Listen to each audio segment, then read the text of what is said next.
it's been said already that with the millennials now, they are saying that they want to work from home now. They do not want to work in the office. Working in the office, it's already been shown that, the productivity is very low. I remember just myself working in corporate.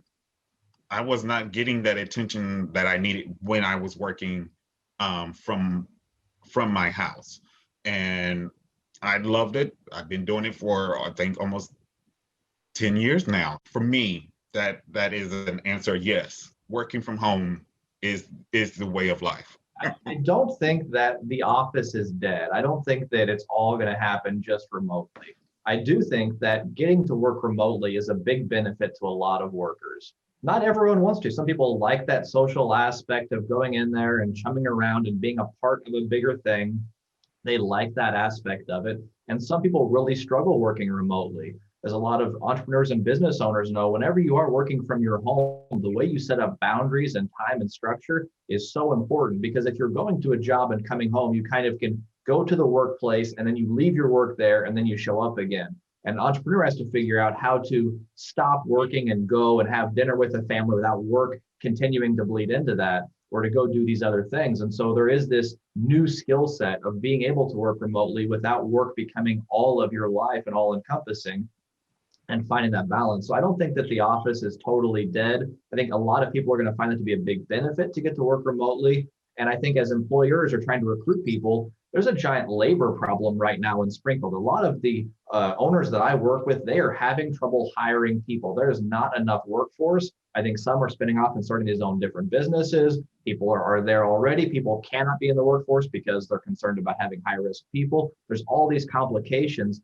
And so as people are competing for talent, some of these businesses that are opening up to, hey, you can work remotely, that's a giant benefit to someone that does have to try to juggle a kid or other things or deal with high-risk people. So it's a benefit, much like a 401k or health insurance, that employers are going to use to leverage the best employees.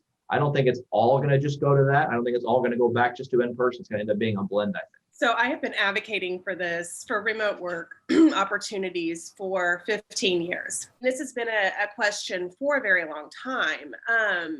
I think what Lucas said is definitely, and what Damion said, millennials were definitely moving into a new wave of employment and how that looks, what that benefit looks like. Remote employment was already considered a benefit, but now I think that more businesses are actually going to be willing to offer it.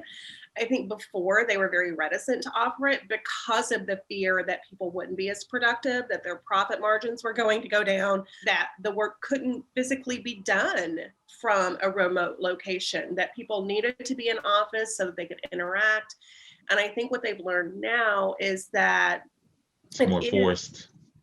Remote work is not what they thought it was at all. People are seeing an increased profit margin. They're seeing happier, healthier employees. They're seeing, a lot of interaction via Zoom, which is a very different interaction, but it's also limited. So you can have that Zoom call, you can chit chat, and then you turn it off and you get back to work. If Lucas and Damion want to continue talking, well, they can stay on Zoom, but I can go back to work without them interrupting me.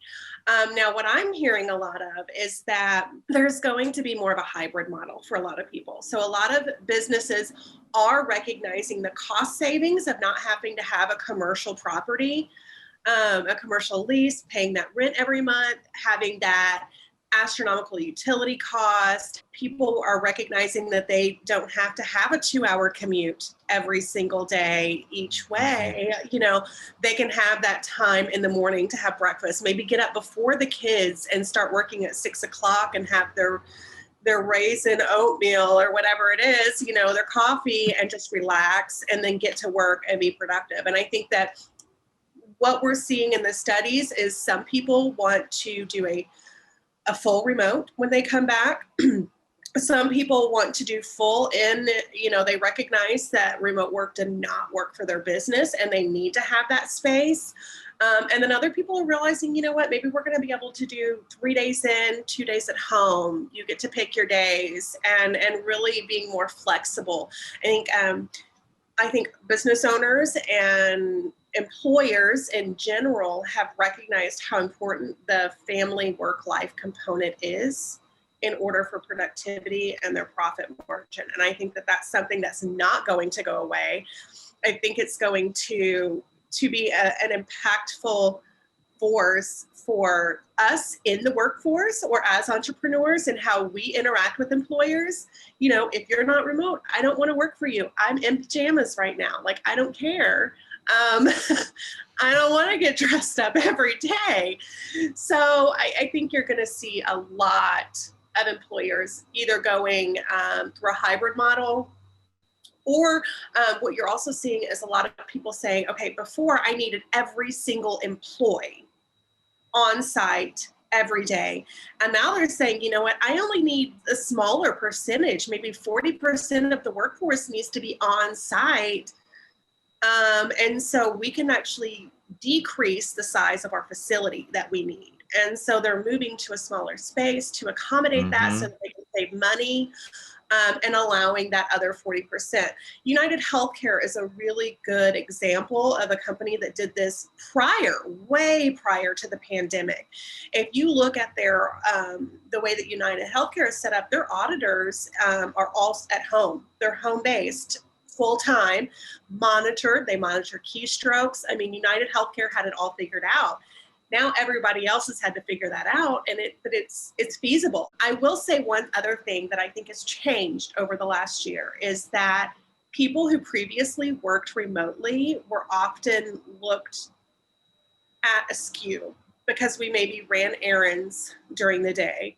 Maybe we were in our pajama pants when the UPS man showed up. It looks like we're not working, we're at home now. And I think that there's a greater appreciation now for people who previously worked remotely, and how that looks different for every single person. And so there's less judgment being passed, which is also going to allow for employers to continue to do that remote work. I think a lot of it was people were, scared to work remotely. The way society looks at each other is important when you're a business owner.